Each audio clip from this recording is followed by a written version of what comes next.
Who is your ideal man? What would you answer and why? An ideal man? I don't think such man exists, you know? I want that guy from that movie Step Up. What's his name? That white guy. Channing Tatum. I want a guy with his waistline, right? Then I want. I'd say Christ, because people would expect for me to say Christ. My ideal man is Idris Elba. Oh my Yes, God! he is. Yes, tall, dark skinned, and fine as hell. And his accent. Oh my! It just does so much for me. Will Smith. He seems fine. Decent. Why? Why Will Smith? He's fine. His ears are a little big, but I can live with that. I want a soccer player because I like bull legs, and then I had this ex-boyfriend with brown eyes, so his eyes can be up there. I don't think it exists. Because regardless, you're gonna find somebody with flaws, and you're just gonna have to learn to live with that. Let's be honest here. Most of us do not look like this. Or like this. Or like this. And definitely not like this. In fact, most of us look like this.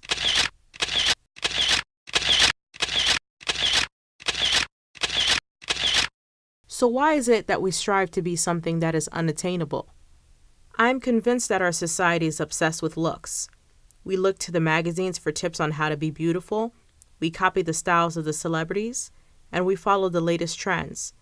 There's a rule book for how we should look, and when we don't follow the rules, we're scolded by many, most of all ourselves. But who made the rules? Who is to say that all of the rules are correct? What if I told you that the rubric does not need to be followed? That beauty, as defined by society, does not exist? Would you believe me? I sat down with a group of Fairfield University students to find out the truth about beauty.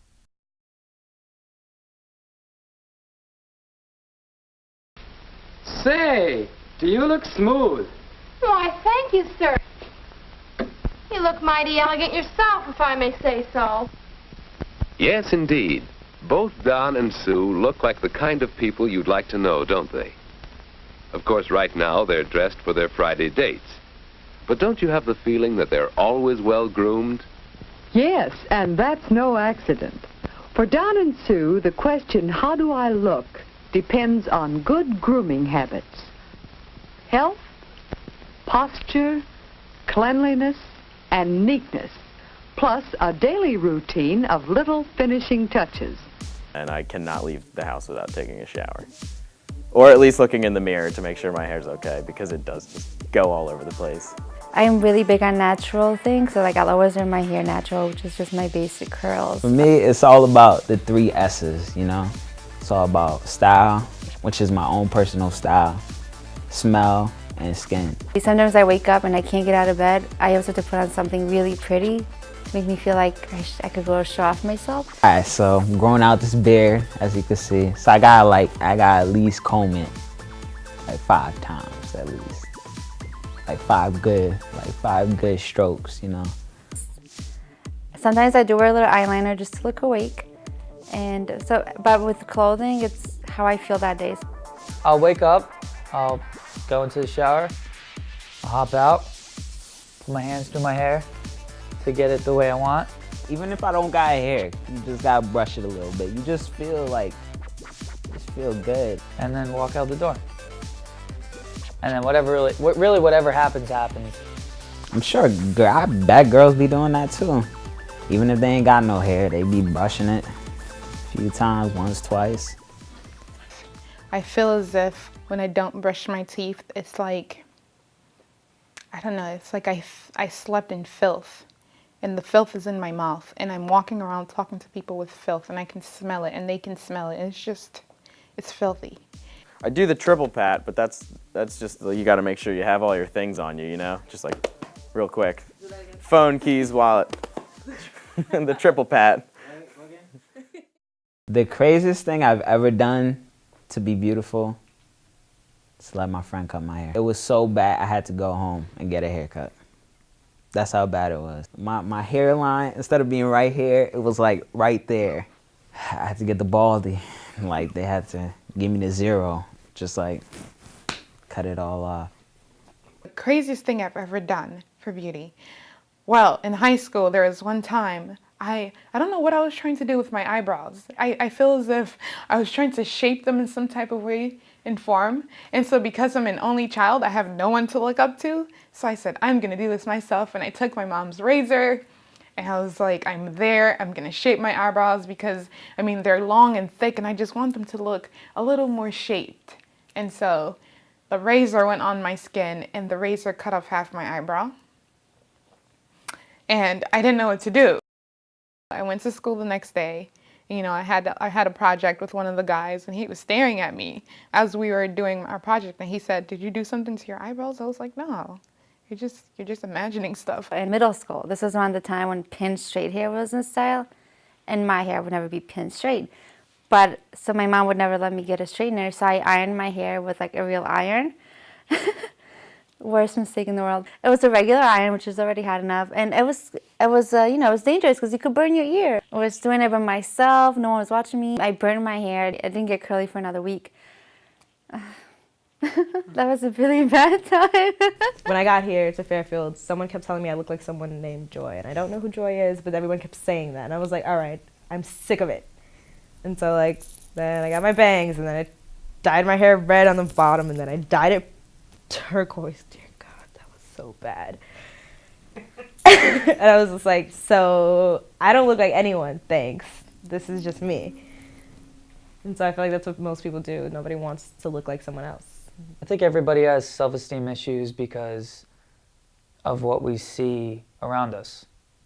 Especially the youth, we're bombarded with hundreds of ads and, you know, just geared towards us. This is how you should look. If you buy these shoes, you'll be cool. If you wear these earrings, you'll get all the guys. If you wear this perfume, guys will fall all over you. I don't think it's only, oh, I need to fix my body, so let me work out. It's like, I'm unhappy with my body, but these shoes will make me sexy. This shirt will make me cool. You want to be accepted. You want to match something that you read in a magazine. Like when you look at 17 magazine, or Cosmo Girl, or Cosmopolitan, Elle Girl, Teen Vogue, there's always some part in the magazine about beauty. Here's how to do a fishtail braid, because that's what's in. And if you can't do that in your hair type, it's like, oh, I should be able to do this, right? But you can't. So you have to find something that works for you. And until you find that thing that works for you, you're always going to feel like there's something wrong with you and not with what's being put out there.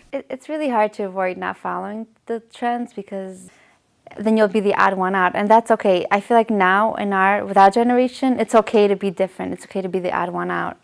And that's kind of seen as beauty now, which I'm really happy about. I think we're moving that direction because hopefully one day when I have a daughter, she won't have to go through these crazy things to be considered beautiful. I don't think I got to accepting myself until I got to college. Because as a kid, I never really always looked Latina, but like I always looked black. And so I went to a school that was predominantly black.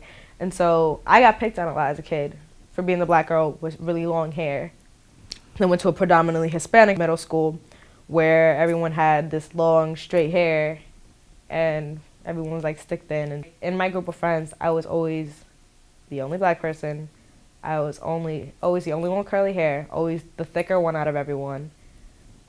So it's just like, you sit there and assume that every group of friends has like the lesser attractive, that one lesser attractive friend, and I felt like that's how I was. So I made up with it by being absolutely hilarious. And then I got here, and I saw that everybody looked a way that is impossible for me to look. I can't have blonde, straight hair. Can't have blue eyes. I have something against colored contacts too, so that wasn't going to work out. And I most certainly was not going to be 105 pounds at 5 feet. Just couldn't happen. So I was like, all right, this isn't the route that's ever going to be possible for me, so might as well just enjoy what's there and what I can change. I've grown into being comfortable with myself. Obviously, you can see that I have bright red hair. That was always an issue when I was a kid. You don't really fit in when you have as vibrant hair as I do. So it kind of took me a while to like realize that like obviously it's not going to change unless I go dye it. And I don't think that I'm really the person to go dye my hair. Towards the end of high school and like the beginning of college, I kind of realized that like my red hair is what makes me me. I think it gives me my personality that I have. I'm fired up, I'm spontaneous, like I like to have fun. I think that's what makes me me, so I kind of learned to accept it and even play with it. Like, I don't know, sometimes I'll just walk around in like a bright orange shirt and it's like, yep, I got red hair and I'm wearing an orange shirt, like whatever. I spend time in the gym because personally, I was a scrawny kid in like middle school, high school, and like some of my friends had like more muscle and they would get all the girls. And I was like, okay. I gotta bulk up.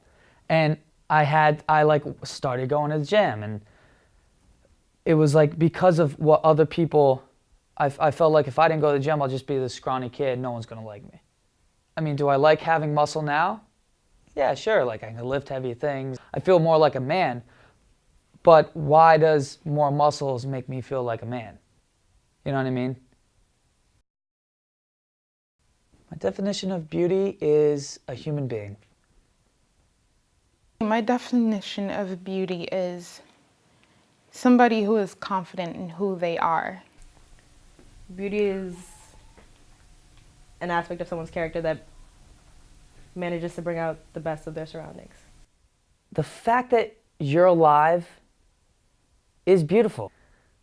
I don't know why we're so hung up on, oh, she's too short, I don't like brown-haired girls, or she's too beautiful, I'm not going to talk to her. We're all humans.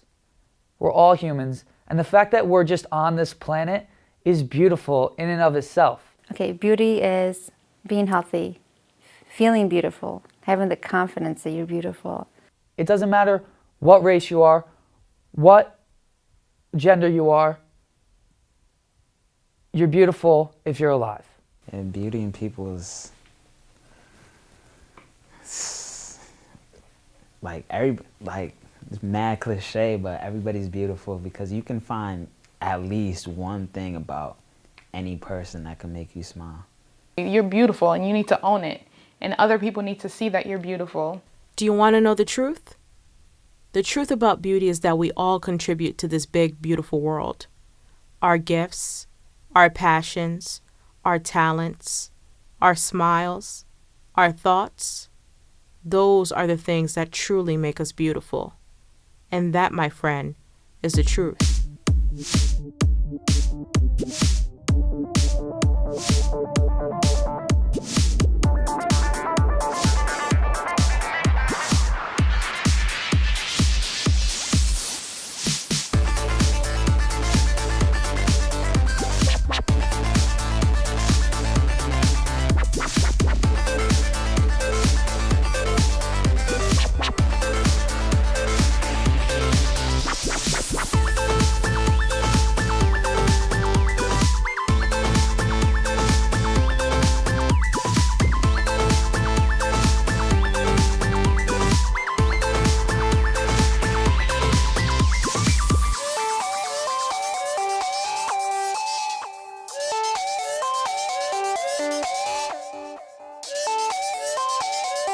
Yeah.